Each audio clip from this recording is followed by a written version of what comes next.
people like they came out and said I wasn't a part of ASAP no more. Are you in ASAP? Well, I am ASAP. I made ASAP. Me along with Rocky and the founders who built it. Created Rest in peace, ASAP Yams. Yeah. But the news industries is you're not in ASAP. Are you or are you not? Well, I don't think there is ASAP anymore. It's like the whole collective has ended. It's like, I don't. When is it's not a cozy tape out, a new one, or it's not an office. It's not a record label. ASAP Worldwide is not a record label. I think it's a thing of the past. I think people hold on to the legacy that we created and those things. But when you think about ASAP, I think from the music point, you think about like me and Rocky, who like did the music and all of that. Of course, it was built off the backs of like Bari and Yams and all of that, but like we're the faces. So like I feel like if we're not making no music and putting out no new timestamps, then there's no ASAP. So right now is Ferg. It's Ferg Apparel, it's the Ferg Empire, it's like Darold, it's everything dealing with this individual right here. So it's Ferg now, you're not ASAP Ferg anymore. Yeah. The Touré show. Okay, though. The Touré show. Okay, though. That might be the best question I've ever been asked. You're a phenomenal person. I mean, you legendary. I am a fan of you, my brother. ASAP Ferg is one of the hottest MCs out right now. My man from Harlem is back with a new album called Darold, which is his actual government first name. I love his style. I love his music. He's been on the show before, so I'm excited to have him on again. I just texted him and said, yo, come through. And he said, no doubt. Let's get into it. It's ASAP Ferg on Touré Show.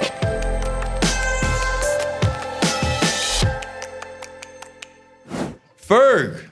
What's going on? What's good? Congrats on the new album. Thank you. Darold. Darold. Which is your government. My government name. Why'd you name it after your government? It was just that time. It was that time to let people in. I feel like a little bit more. I've been gone for 4 years. I figure like, the fans deserved it. The fans deserve to, the ones who love me and really love the work, I wanted to give them a little bit more than I've given. I'm a super personal person. Like I don't really go out and put my beefs out there, put like my disagreements or family business or whatever the case may be out there.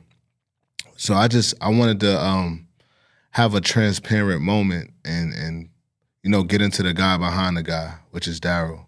Darold is the maker of a Trap Lord or a Ferg or ASAP Ferg. Like that's who really is like the umbrella to all of those aliases. Yeah. So this is more personal. Yeah, personal album, yes. Beautiful. Nice.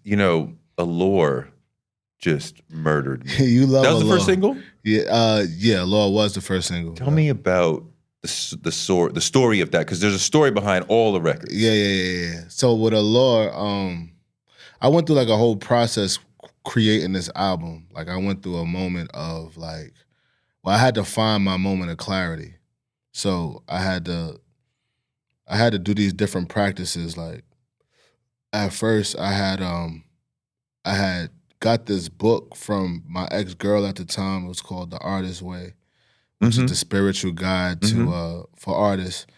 I never went through it, and then it made it to me again through my cousin Hunt, and he put it on my bedstand, and I was like, it made it to me twice, so let me go through it. And I was going through a time where it was like, I was really like trying to figure out my voice. Like I was evolving, I was growing. I wasn't really feeling the work that I was creating. Like, it's the obvious slaps and everything, but when you grow out of a certain thing, it's like, all right, this is hot to y'all, but I'm not feeling it. Like, so I had to get back to like where I was feeling my art. And what I realized is I had to grow as a human. I had to evolve and learn how to articulate what I was going through or like what I was experiencing, new experiences. especially experiences being a grown man. Because I didn't ever want to be one of those artists that like I'm stuck in a era and I'm only talking about this and you don't grow with me because my music is not growing. So I had went through these exercises in the artist way. I had linked up with different musicians. Like I linked up with Bugs, who was like a producer for Ye. I linked up with Ye. I linked up with Jay-Z. Linked up with Sycamore, who was an amazing A&R for Travis Scott and Don.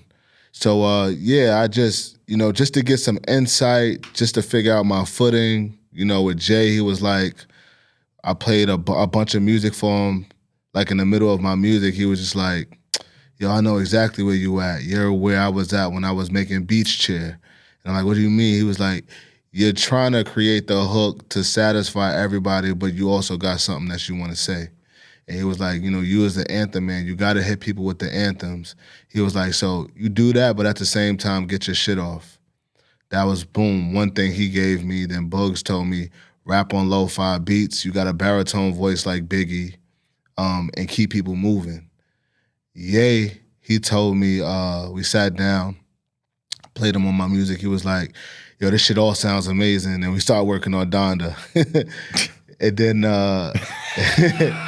then Sycamore told me my music sound tribal and spiritual from like 3 songs I had played him. And he gave me homework to listen to Soul. It was a song called Air by a group named Soul. Soul is basically like a mystery group of like known artists, but they don't put their names as features. You just like hear it and you gotta be able to hear the voice and know, oh, that's Cleo Soul or that's Alicia Keys or yeah, it was like this super ambient operatic music and tribal spiritual vibes he gave me homework to listen to. And all of this basically helped me find my footing. By the time I did my homework, my self-homework, I went to go to a studio session with E. Hudson. E. Hudson did Flash and Lights for Kanye. He also worked on my album. He did the French Tips joint, and we worked on a bunch of other joints together too. Messy as well. He got easy beats to rap to, so I was just like, to gain my confidence back in the studio, like let me just like rap to stuff that like I could get off to, and he had some good beats for me to rap to. Yeah, so that was some of the I would say that was some of the steps I had to go through and practices I had to go through for this album, but also like physically, detoxing and drinking juices and doing 25-day juice detox, running, clearing my vessel, my mind, just so I could receive the message.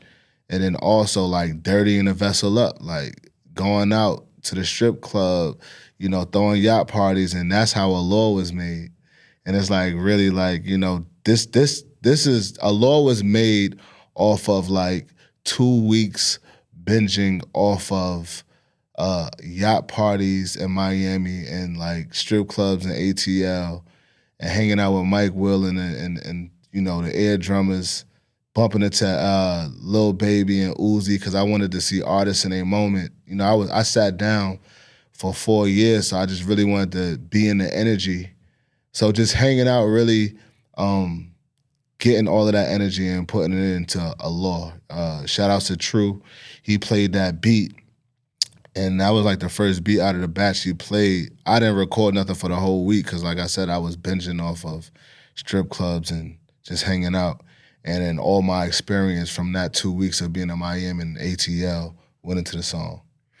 That's amazing. Yeah. So, right. So the whole vibe of partying, of being with artists, of being in the culture, being in the South, being on a yacht, flows into what we write, what we say, how we approach the... Yeah. We all vessels, like we sponges, so it's like whatever information is around us, it's just all vibes. So it's like, I see a denim shirt, you got all denim on. You got like black denim top, blue denim bottom, dunks.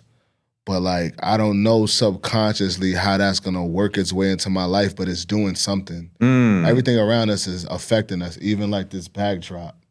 Like, it's just, So do the clothes you wear while you're recording matter? yes, That affects you. because it's information. So you could be conscious of it or you could be unconscious of it. But both works. It's like, you know, I was just super conscious of what I was doing. Like I said, I was having practices just so it could go into the music. Like it was times I had to detox and juice detox and run to clear my mind. And, you know, that was more of a, you know, a light grabbing tool. But then it was like, sometimes you got to be able to dirty it up so you could be able to talk to the other audience. You don't want to leave like anybody alienated. So there was times I had to figure out how to like dirty the music up a little because it couldn't be too much light, because if it was too much light, you'll blind them. So if Allure is a Miami yacht strip club kind of record, is Thought I Was Dead a Harlem record? Nah, Thought I Was Dead is just the anthem. And What's the inspiration and the story behind that? So the inspiration between the inspiration for They Thought I Was Dead was I was gone for 4 years and I was hearing like different little slide comments coming from my crew. You know what I'm saying? And they was outwardly putting it into social media and things like that and like dissing me and stuff like that. So I kind of like used that as a fuel to like create the record. And then also seeing Deion Sanders constantly lose, I wanted to create an anthem for them to win. It's like come back, like, oh, I thought I was dead. Like, it's like a comeback story.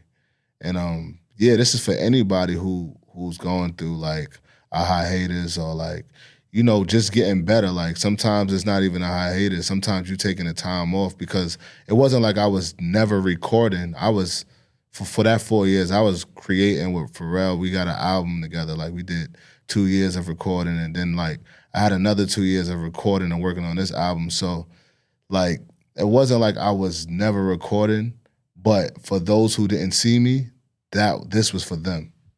You spent 2 years working on this album? Yeah. Well, I feel like this album took way longer than that, because theirs was songs that I took like 8 years to write. Yeah, it had like 3 different versions. Like Pool, like that song took me 8 years to write that.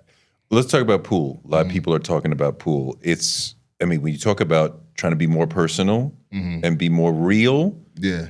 I mean, like, it doesn't get much realer than that. Yeah. Like, can you go back to the original story that led to, you know, Pool and the verse everyone's talking about? Well, the whole idea about Pool, like I said, is like bridging the gap between the 4 years I was gone.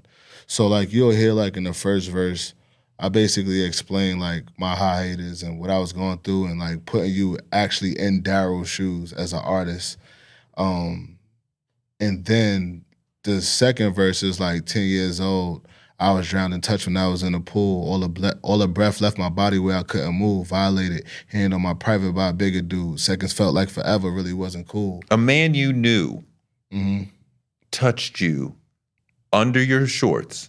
No, not under my shorts. Over your shorts. Yeah, over my shorts. In front of other people. Yeah. But nobody noticed. But I was like, he was dunking me. Okay. I lost my breath where I couldn't move. Violated, hand on my private by a bigger dude. Seconds felt like forever, really wasn't cool. So it was like he groped me. You know what I'm saying? And I was just trying to understand why, like how, like where did this come from? It was a no inkling in my mind of like, I didn't see it coming. 10. Yeah, 10 years old, yeah. What impact did that have on you? For a long time, like, I would like see gay people and like be like, oh, he's gay. Let me go across the street. Or like it created sort of like a phobia. And you know, in the hood, there's already homophobia. And it's just like that even like made it more of a thing. But then as I got older, and me being in fashion and art and creative and all of that, I feel like I couldn't be like that. Right. You know, because it's like good people. Like I got family members that's gay. Like I can't be like that towards people. Right. So I had to seek therapy and just talk through things and do like a lot of like unwinding just so I can get to a balanced place. And cause I don't want to walk around like sometimes you feel like you gotta walk around and be hyper masculine and all of these things, but that's a toxic way to be. I just want to be normal. I just want to be Darold, whatever that means. But things that happen in your primal years shapes and molds you into who you become. So it's just like a lot of like rewiring. And you saw this dude. Yeah. And you said you wanted to kill him, but even like you have to see him, so you're re-traumatized every time you see him around. Every time you see him, you don't want to give him fives in the neighborhood because you're like, yo, bro, I don't want to see you, I don't want to touch you. And then it's like, if you don't give him a five, people are like, yo, what's up with, why you not dapping him up? Like, and then that makes that, and then you just want to avoid that whole situation. Like, you don't even want to come around for, a while. And yeah, I think part of my growth was just like you just get tired of running because like with fame, that was a way for me to stay away from those parts or the hood or whatever the case may be. And I could just use fame as an excuse like, oh, I just got super lit, so I don't even gotta. And that's all from a grope. Like I could imagine like with other people, what they go through, and not to say like my situation is any less because it could have created a bigger chip in me than something worse could have created in them. But yeah, that's how it affected me, and yeah, that's how it affected me. So you said before that you had members of your crew sniping about you while you're recording. Not while I'm recording. Well, you said you spent 4 years recording. Oh yeah. Niggas is like, oh yeah, you just see stuff in the comments, or people like they came out and said I wasn't a part of ASAP no more. Are you in ASAP? Well, I am ASAP. I made ASAP. Me along with Rocky and the founders who built it. Created Rest in peace, ASAP Yams. Yeah. But the news in the streets is you're not in ASAP. Are you or are you not? Well, I don't think there is ASAP anymore. It's like the whole collective has ended. It's like, yeah, I don't. When is it's not a cozy tape out, a new one, or it's not an office. It's not a record label. ASAP Worldwide is not a record label. I think it's a thing of the past. I think people hold on to the legacy that we created and those things. But when you think about ASAP, I think from the music point, you think about like me and Rocky. Yeah. Who like did the music and all of that. Of course, it was built off the backs of like Bari and Yams and all of that, but like we're the faces. So like I feel like if we're not making no music and putting out no new timestamps, then there's no ASAP. So right now is Ferg. It's Ferg Apparel, it's the Ferg Empire, it's like Darold, it's everything dealing with this individual right here. So it's Ferg now. You're not ASAP Ferg anymore. Yeah. Is there acrimony within that, or it's just like we grew up and we kind of like? It's growing up because I still talk to those guys.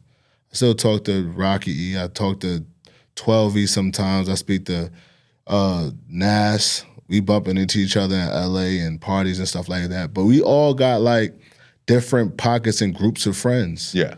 You know what I'm saying? We not like 20 years old sharing a bus and traveling for months at a time anymore. You know what I'm saying? Like this is exactly what it was intended to be. Like this is ASAP Worldwide is a label, and it's not like Sony don't expect SZA to hang out with Ferg every day or like whatever the case may be. We came together as a collective, and we loved it, and we've grown into these different entities, but we came together as a collective to do something positive and create opportunity for ourselves and our family and our friends. So like we killed it. Like we did that 12 years. You know what I'm saying? And now time to Yeah. And when you say like, oh, I'm not like ASAP, I am ASAP because I'm always striving and prospering, and I have ASAP tatted on me. And like when I see the guys, we throw it up. Like, but at the same time, it's like we're not kids anymore. Like I'm Ferg and I've been Ferg before I became ASAP. So it's just basically going back to my roots, going back to what people know me and how I grew up for, which is Ferg. Because I gave people mobbing. I never gave them the artist and the individual of who I am. Do you understand what's going on with Rocky and why? Because we thought he was coming out, then he seemed to postpone. As far as music? Yeah. Knowing Rocky, he just ain't ready to put it out for whatever reason. He's a true artist. Yeah, for sure. So it take time. When you get a beat, are you first thinking about the flow or the lyrics that you want to write? Before I used to think about the flow, but now I think about the topic. I think about the type of songs I want to write. Like, so I journal a lot. I write a lot of free thoughts, and I let the topic inspire all of that. Sometimes it may come as the flow first after thinking about the topic. Like I had Dead Homies as a topic. Mm-hmm. For my song on my album, and I just finished like recording the song Darold, and I was like, hold up, open up another session. I want to do this idea real quick, and then I'm like, yo, pull up that beat that we had, and then I'll just start like doing melodies and singing like the topic of the song, just so I could probably just have it to like, you know, write to later or whatever the case may be. But yeah, it usually starts with the topic and the idea first. I mean, your flows are always really interesting to me, and like the way that you approach a beat, and I definitely get into the flows of it all before I can really get into the lyrics. Yeah. But the way he's spitting, I'm like, so I could listen to that 10 times in a row, the way he said it. So now I'm able to keep listening to it and get into like, oh, wow, this is what he's talking about. Right. But you think as a fan or as a listener, can you do any flow with any group of words? Or do the words suggest this is how you flow over this? Because these are the words that we have. Well, if I'm trying to like emulate a big pun flow, then maybe the words is inspiring the flow. Cause did a bitterly, dead in the middle of Italy. Like that little bit of like that, it takes like these words with a lot of syllables to like land that type of flow. Mm-hmm. And like he must have like read the dictionary or something, but like if I have like a very wordy kind of like, if I want to inspire a flow from words, then I'll go like a big pun route. But like if I want to do a flow where it's like less words, then that's just like a different thing. But usually, yeah, like if I want to do like a wordy flow, I'll go the big pun route, and I'll like think of like a bunch of words that have like long, like a lot of syllables in it, just so it could be like more like landings. But you're really good at creating that percussion from your mouth to where I'm like, this is another drum within the track. Mm-hmm. And I have no idea how you do that. You know Well, I think I rap like a drum. Yeah, for sure. Yeah, I think like I rap like a drum. Like I feel like I can rap like a snare, or like I can rap heavy like a drum. Like I feel like Biggie raps like a drum. Are you pretending to be a drum, or are you following the drum? I'm not even thinking about the drum. Mm-hmm. I'm just going. Yeah. I'm not thinking about none of that. I'm just being taken away. You think about the flow, or it just happens? I don't think about the flow at all. I'm literally a vessel. Like sometimes I may like write a verse without a beat, but most of the times, like I'll write to something that I love, and then like I can then like create a new beat from that. Okay. But yeah, I don't think about me being an instrument. I just be. I just be. Yeah. But you are an instrument, and especially you be ba-da-da-da, ba-da-da-da. And I'm like, yo, that's that Ferg shit right there. That's the shit that I really like. Yeah. You're MC too. You know how to have fun. Like you could do a hard anthem record, and then you could be a little more fun. Like some people like, this is my vibe. I'm hard, or I'm fun. But like you know what I mean? Like you could be like light and make a joke, or also be hard at the same, right? Like I think that's like from all my influences. Like Biggie was like a tough dude, but at the same time, he could crack jokes at himself. Fat, black, and ugly. However, I stay coochie down to the side. Like, come on, he's laughing at himself. He's very self-aware. But then he could create a song like Suicidal Thoughts and make that super entertaining as well, just as much. Busta was very theatrical and is theatrical. Who else? Jay-Z. I feel like this album was like, all right, I'm getting on my business acumen. I'm talking about grown man stuff. That could be like a little bit of Sean Carter. And then when I think about Wayne, when it comes down to me like just annihilating beats, like and going and freestyling and all of that. Like I think about like, freestyle Wayne. I haven't seen you in a minute. Floor Seats. That's a fire. Yeah. Fire joint. Floor Seats for the Knicks.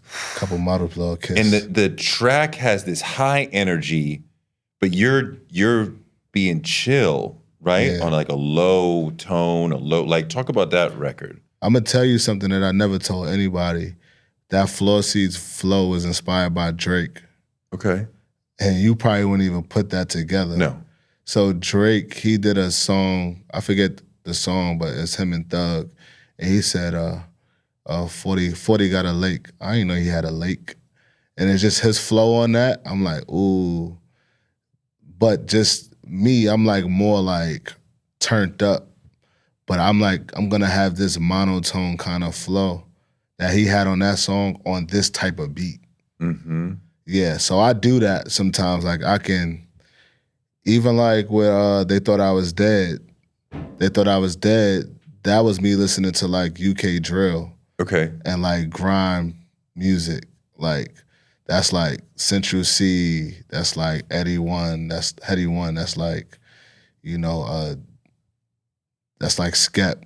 That's like when I say way back in the day, that's like some shit they would say, like because of like their accents and the Caribbean and the African and all of that mixed in London, taking like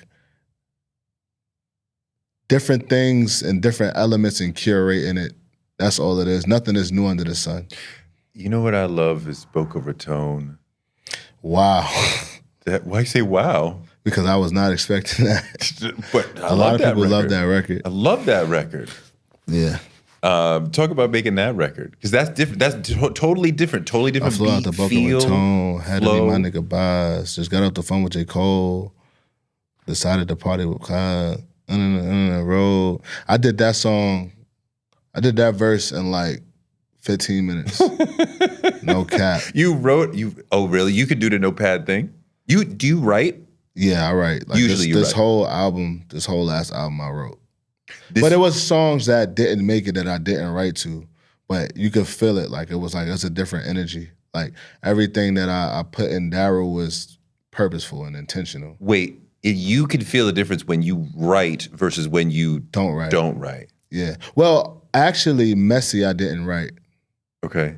Yeah, it's a song called Messy that I didn't write. But you can hear like how unorthodox my flow is. On Messy. I said, fuck her so hard that my chain broke. Got a hand grip on her ankle. Fuck that bitch, you love that bitch. I'm checking the magnum for the hole. I'm checking the magnum for the hole. I want to record, but my camera died. Killing that pussy, this homicide. And I go, yeah. Shit. Hunters on deck. Do it like it was a brick. Bitches are shaking that shit and I'm giving them half of my back for the tip. Drinking more wet. All of these bitches is wet. Smart water. Drip. Back then I was fiending. Online for them sneakers. Travis Scott left his cup. Back then I was leaning. Purple drink had me stuck. On the way home I was tweaking. I ain't have to keep the hammer tucked. They ain't known shit, they vegan. So like you could just hear like that shit is like, that's why I understand when some people compare me to Old Dirty Bastard. Because it's like a unfathered flow. Like it's just like, fucking so hard that my chain broke. How you start a song off like that? How much do you practice MCing? A lot, I guess, because I write a lot. Like, how do you practice? Writing songs. Like if I don't see you, you're at home, you're writing. Mm-hmm. Right? And you throw away some of that stuff, but you keep some of it? I don't throw away nothing. Really, it's just like some songs just don't make it. Mm-hmm. Because I got other strong songs. Because I'm usually working on a project, so like whatever songs don't fit the bill, like I might save it for a movie to get licensed, or I might like give it to somebody to put it on their album and I'm like, feature. You can remember, and MCs, you remember a lot, right? Like I can remember a 64 bar rhyme. Like that's a lot. Yeah. Right? And I'm like, how much work did it take to get you to memorize a 64 or a 32, like a long stretch? Yeah, it's just my job. But before it was my job, like I used to just write 100 bar verses and just, it was fun just to walk the street and just be rapping that shit. And then you going and battling people and you rapping that shit to them. And people know it, like your homies know it. They screaming out like the different parts and the call and responses. I liken it to like, if you ever been around Chris Brown and this nigga just starts, just like, as he's talking to you, he just, like any dancer is like, they just moving around. Or if you've been around a basketball player and they ain't got no basketball in their hand, but they just like this all day. Mm-hmm. Mm-hmm. They practicing their moves. They like, or a boxer, they shadow boxing. Or they just want to like box you up real quick. Mm-hmm, mm-hmm. It's like a practice that, it's a labor of love that we don't stop. So like, I might just, while I'm waiting for you to come in and, you know, sit down and get the cameras ready, I might, fuck, it's so hard that my chain broke. Got a hand gripping it. So it's like a beat just running in our head. That's just infectious. Like, it's just infectious. There's a line on here where you say you're unhappy about music's current state. Mm-hmm. Really? I'm happy about music in its current state. Yep. Why? You think most rappers aren't really bringing it like they should? I just feel like it could just be a much more fun and creative environment. Like I feel like a long time we just been making money and just like doing what we know people would like, but whatever happened to like challenging a listener or like listening to the inner self, you know, doing things that's a little bit more like risky to like, you know, make this shit fun. Like it's not colorful the way I feel like it can be. Like,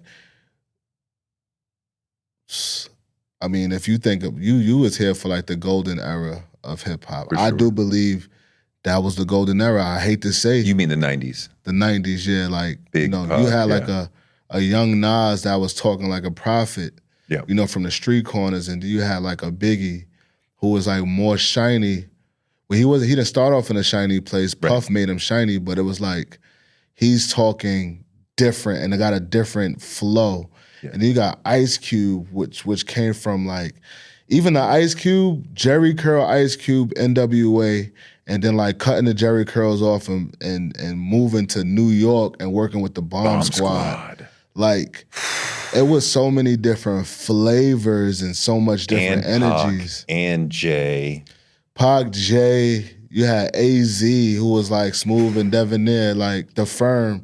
They like rapped off like Anita Baker type beats, like, and wore shoes and slacks. Like you feel me? Like it was just, I'm a real student of this and I know what it can be and I know how we can influence a whole culture and then to a world.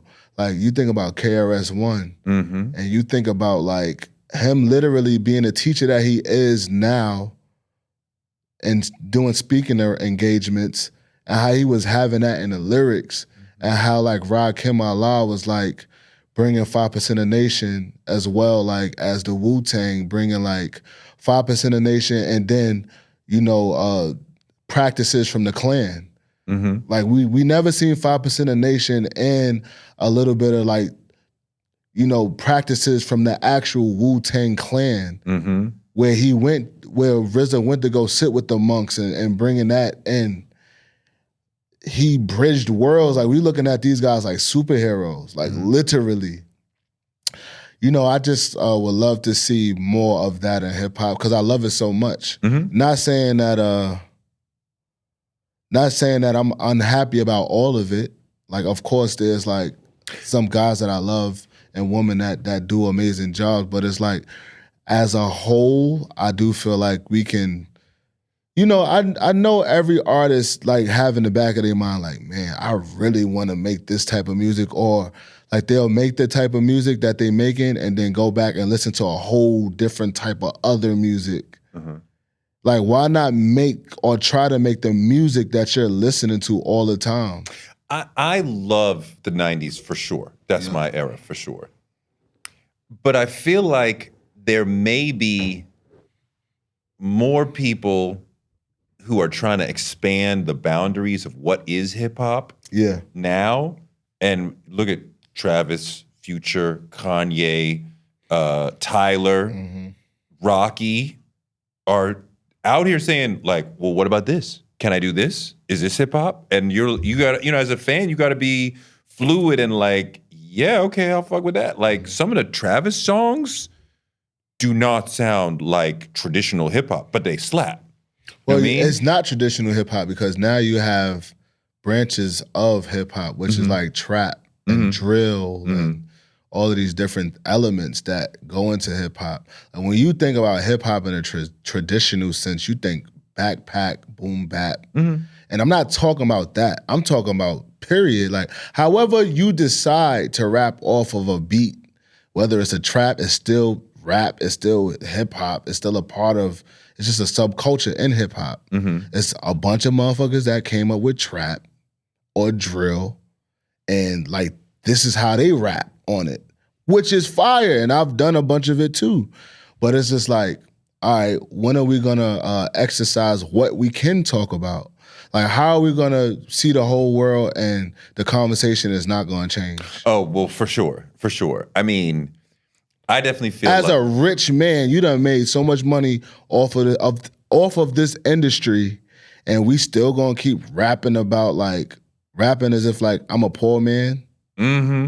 That's not gonna help us as a people. we also tend to rhyme like we're all young, right? And thinking about things that young men, mostly men, but some women, but mostly men, think about. And I'm like, yo, I know that there's 40-year-old MCs out here who got kids, wife, ex-wife, mortgage, whatever.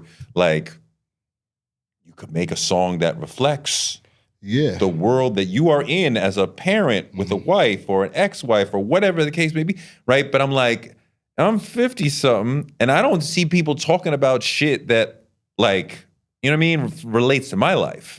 I relate to your music, you know, you being whoever. And that's when you want to shut that shit off because it's not talking to you. It's literally not like feeding you. Like, come on, like we cannot. And kids is hip too. Like the kids, yo, there's so much information coming at us. Google, all these like different places. Like the kids is hip. The kids is like, yo, this is not home cooked food. This is like the shit that like gonna kill us. Because we gonna burn ourselves out. Like, you also said that, I love this. You said I'm unhappy about my weight. Yeah. Are you? I mean, you gotta mind you about, I mean, you gotta think about this song. I wrote this song probably about a few months ago. So like everything is not gonna be like right this moment. That's how you felt then. Yeah, for sure, definitely. But like, yeah, I have ups and downs with weight and like that's something that we don't rap about, that we can rap about. So it's like we never really heard a man be vulnerable in that way. But I'm like, all right, what can I? Let me be what I want to see, and this is what I want to see. I want to be able to have an open conversation about men in their weight, because we think about that shit. We think about like, damn, like we've been traveling, like we gotta actually sit down, work out. Like it's okay to be unhappy about it because you can change that. Right. I feel like the thesis of most rap songs is I'm the shit, right? Either I'm really smart, I'm really tough, I got a lot of money, I'm the shit, right? I can flip these words, I can flip these bricks, whatever the fuck. That's toxic. There's, right, where is there a moment for vulnerability? I wish I was weighed less. I wish I was taller. I wish, blah, blah, blah. I'm not making as much money as insecurities. I always love artists that was able to like straddle the fence on both sides. Like you had Pac, who was super vulnerable, but you had a braggadocious Pac too. Like I'm just saying, give us both sides. I'm gonna give you like, we all know I'm flexed up. I've been flexed up for what, 10, 11 years, my whole life. But behind this person is a person, and I'm just giving you who that person is. Some days I don't feel like the shit. Some days I feel like, you know what? I don't want to be in front of the camera. Some days I do feel like I could go to the gym a little extra. Like, and that's okay. When you talk about taking Kendrick through Harlem, it's definitely a historic moment as far as the culture. Explain that day to us and what it felt like to you. I mean, taking Kendrick around Harlem, that was super dope because, I mean, we ain't never seen that before from him. Like, I just thought that was like random, one, and two, I get a chance to show somebody that I admire and look up to in a lot of ways when it comes down to like what he's done for culture and like how he's holding it down. For sure. I get to show him like where I come from, and he cares to see. You know what I'm saying? And nothing happens to him on my time. Of course. Of course. But not a lot of people can do that. See, some people can't even go back to their neighborhoods.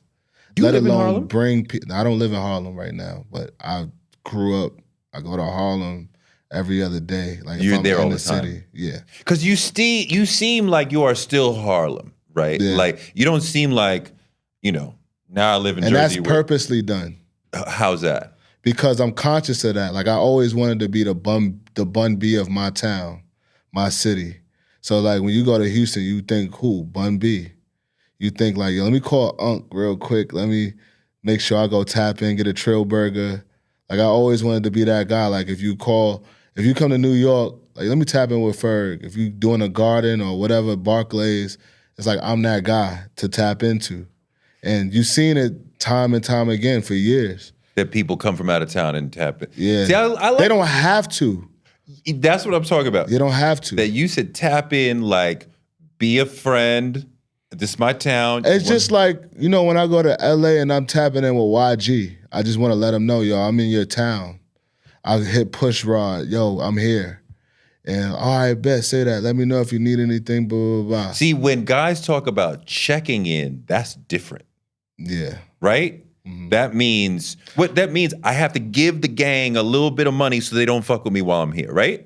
I mean, like, I understand what you're saying, but checking in, tapping in, for me, is just like calling people that you know in that area. Tapping in is social. Yeah. Right? Checking in is like protection. I get what you're saying. I get what the condensation that people use that in those terms.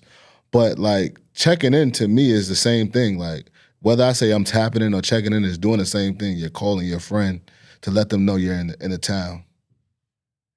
God, who do you wish you could have rapped with? Who like is dead or not doing it anymore? You're like, that would be the shit. That guy, that woman. Who do I wish I could rap with? Definitely Biggie, Tupac. I'm not even just thinking about like old people. I mean dead people. I'm thinking about like Eve is super fire. Mm. Like I'm thinking about KRS-One, like, and I'm not only thinking about like rapping with them. I'm more thinking so like being around that energy to understand what they did to yeah, I don't really think like that, like to rap with people. I really want to be around the energy. Mm. It's like the energy. Wait, explain to folks who have not been to Harlem. What is Harlem? Harlem is the mecca of fashion, culture, music, Harlem Renaissance. You think about Dizzy Gillespie. You think about Josephine Baker, Duke Ellington, Malcolm X, the Teresa Hotel link-ups. You think about Nation of Islam. You think about Dipset. You think about ASAP. You think about so much. Think about the Rucker Park. There's a Dapper style. Dan. There's braggadocious. There's a It's fly a lot ego. of pride. It's a lot of we have a lot of pride. We are a prideful people. For sure. And we love color. We're a bunch of characters. Harlem's loud. Yeah, we're loud. And even if you're not loud in speaking or sonically, like your clothes is loud. Like you making noise. You come here to be disruptive. And it's a culture of people that's born this way. We don't even understand what we're doing. We just be.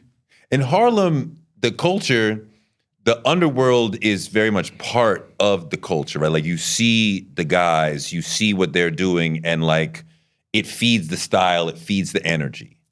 Yeah. I mean, like when you say the guys, like who you talking about? Like the guys who are doing it, you know, the guys who are pitching and hustling, from Nicky Barnes to Rich Porter and Alpo, they are stars in that Harlem world. Well, that's from a certain era. Guys. Those are certain eras. I'm sure there's names now that I would not know. Yeah, because now those guys that's doing it may be rappers. It may be me. It may be like Rocky. It may be like the mob. Like for us, it was Dipset. And they was rapping. They wasn't in the streets. They was rapping. So, yeah, I think from like, I caught a little wind of like, you know, the drug dealers and like them being an inspiration as far as fashion and all of that stuff. But yeah, some of my, like it was like half and half. Like some of my inspiration came from like the 80s and, you know, my pops and his friend group. And then also like Dipset and like what came after that. But I look even further back to like jazz musicians in Harlem Renaissance, and I dive all the way into like Harlem to draw inspiration from. And I feel like with the internet, we're more prone to do that now. Like a lot of kids can do that. Like shout outs to Joe West. He's a up and coming rapper from Harlem, and he has like a very jazzy look. He reminds me of like a ASAP and an Our Future Baby. He's got a lot of character and charisma, but he knows his history. And he's able to do his history because we have the internet. He's an internet baby. Mm-hmm, mm-hmm. Are we gonna wait another 4 years for another album? Nah, not at all. Like I'm ready to wrap up the next one. You want to do another one right away? Yeah, for sure. Like why wait? Like next year?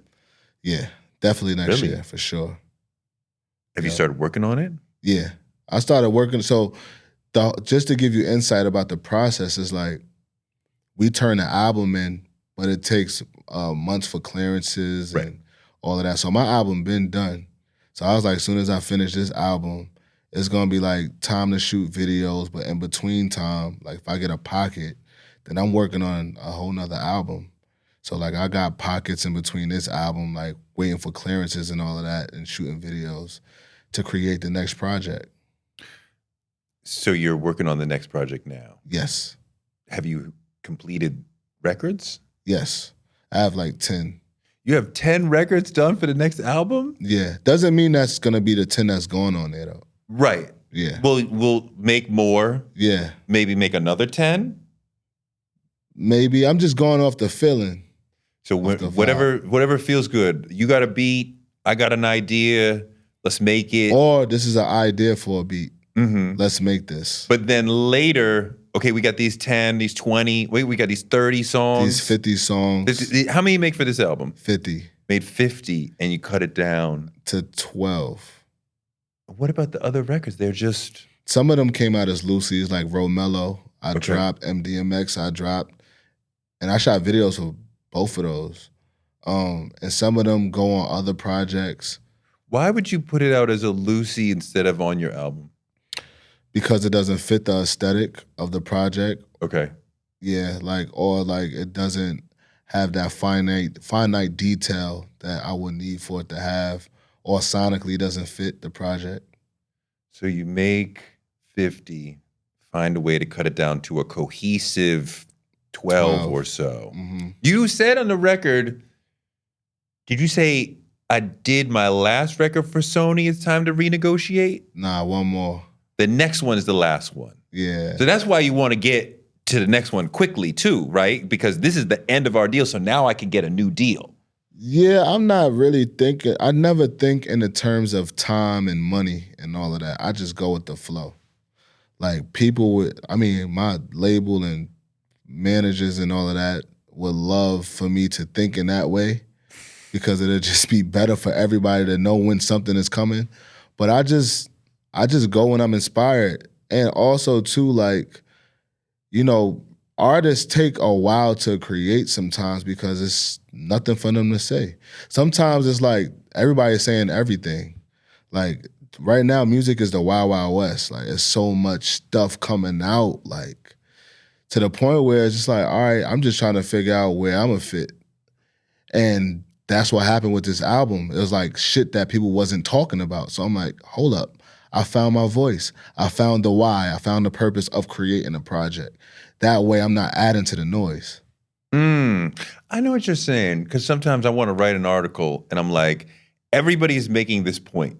So what is the point? What's the point of me coming in saying, I agree with what all of y'all said? If I don't have something different to say, and you got to sometimes search for that other thing that's like, this is something different than what everyone is saying. Yeah.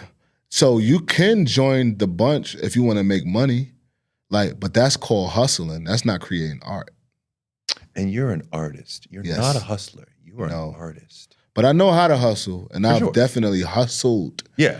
But if you don't want to get thrown in with that bunch, then you better start making some art. And that was what I had to be very disciplined about, was who I wanted to be and who I wanted to be looked at, because what I was attracting was the things that a hustler would attract. And I wasn't attracting things that, because I look at myself a certain type of way, but the appearance is not adding up. So I had to align myself with my true self, which is an artist. To be an artist. See, I think a lot of some of the troubles that we've seen artistically in the music business, there used to be a time when labels tended to be independent companies. And if an artist was like, I'm not done, I need another 3 months or 6 months or whatever, like, fine, when you're done, come. And then there was a time when consolidation happened and lots of multinationals bought up the labels.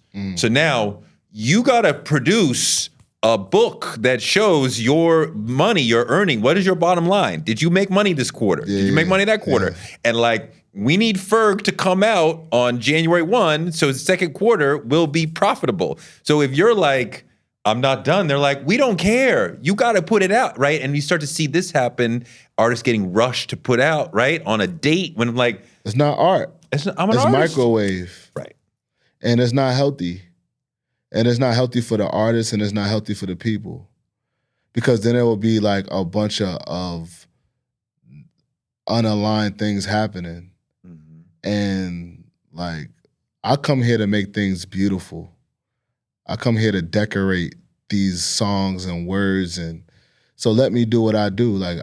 And the thing is, right, they made it to where, and I say they, I don't know whoever created whatever, but they made it a thing to sell art. When art ain't even really supposed to be sold, to be honest.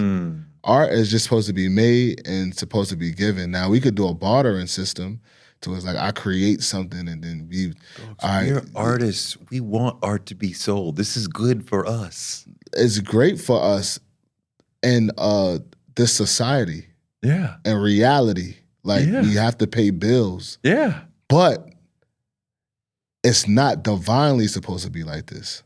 So that's why we always run into the problem of rush. Because we're trying to fit into an industry and a system, which it is the way it is and whatever.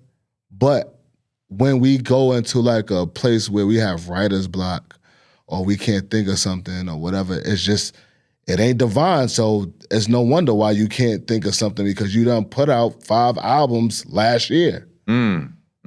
Well, the relationship with the fans,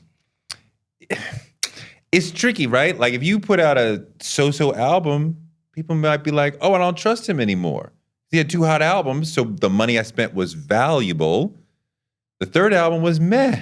Now I'm nervous if I spend money on his next album. And that's the thing too, like you trying to keep up with like the quota or like the schedule of dropping music to please whatever partners you have, and it ain't hitting because you're not taking the time to create a good plate of food.